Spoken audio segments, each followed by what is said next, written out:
জুলাই আন্দোলনে আওয়ামী লীগের দমনপীড়ন ছিল ভুল সিদ্ধান্ত। অ্যাসোসিয়েটেড প্রেসে সজীব ওয়াজেদ জয়ের এমন স্বীকারোক্তি যেন দেরিতে আসা এক রাজনৈতিক অনুশোচনা। আরও আগেই যদি এমন উপলব্ধি হতো তাহলে দেশের রাজনীতির চিত্র ভিন্ন হতে পারত। এখন যখন নির্বাচন দোরগোড়ায় তখন তার এই বোধোদয় আর কাজে আসছে না।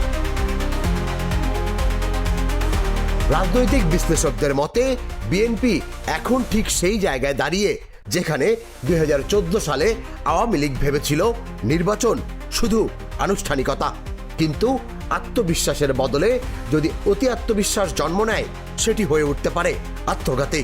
জুলাই অভ্যুত্থানে যেমনটা হয়েছিল আওয়ামী লীগের সঙ্গে। ফ্যাসিস্ট আওয়ামী লীগের পতনের পর বিএনপির মূল প্রতিদ্বন্দ্বী হয়ে উঠছে জামায়াত। মসজিদ, মাদ্রাসা, দরগা, মাজার, নারী ভোটার সবখানে তাদের সংগঠিত প্রচারণা ইতোমধ্যেই শুরু হয়ে গেছে। গ্রামীণ নারী থেকে ব্যবসায়ী পর্যন্ত জামায়াতের একবার সুযোগ দিন বার্তা ছড়িয়ে পড়ছে। নারী কর্মীরা ঘরে ঘরে গিয়ে দাওয়াত, উপহার আর প্রতিশ্রুতি দিচ্ছেন। অন্যদিকে বিএনপির প্রার্থীদের মাঠে তেমন কোনো উপস্থিতি নেই। স্থানীয় পর্যায়ে জনগণ জানেই না কে তাদের প্রার্থী।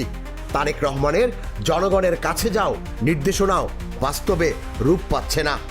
রাজনৈতিকভাবে এটি এক ভয়াবহ শূন্যতা তৈরি করছে বিএনপির জন্য, যা জামায়াত কৌশলে পূরণ করছে। বাংলাদেশের 92% মুসলমান ধর্মভীরু। নির্বাচনে আলেম ওলামা ও পীর মাশায়েখদের প্রভাব নির্ধারক। অতীতে আওয়ামী লীগও এই ভোট টানতে ইসলামী চেতনার স্লোগান নিয়েছিল। এখন সেই পথে এগোচ্ছে জামায়াত, আর বিএনপি নীরব। এদিকে ভারত চাইছে বিশ্ব দরবারে বাংলাদেশ মৌলবাদী হয়েছে প্রচারণার সুযোগ তৈরি হোক, যাতে পরবর্তী সময়ে আওয়ামী লীগের পুনরুত্থান সম্ভব হয়। রাজনৈতিক বিশ্লেষকরা বলছেন বিএনপি একসময় জামায়াতকে বড় করেছে, এখন সেই জামায়াতই তাদের জন্য হুমকি। সময় থাকতে মাঠে না নামলে জনসমর্থনের ফসল নিজের ঘরে তুলবে জামায়াত। লালন শাহী যেমন বলেছিলেন, সময় গেলে সাধন হবে না।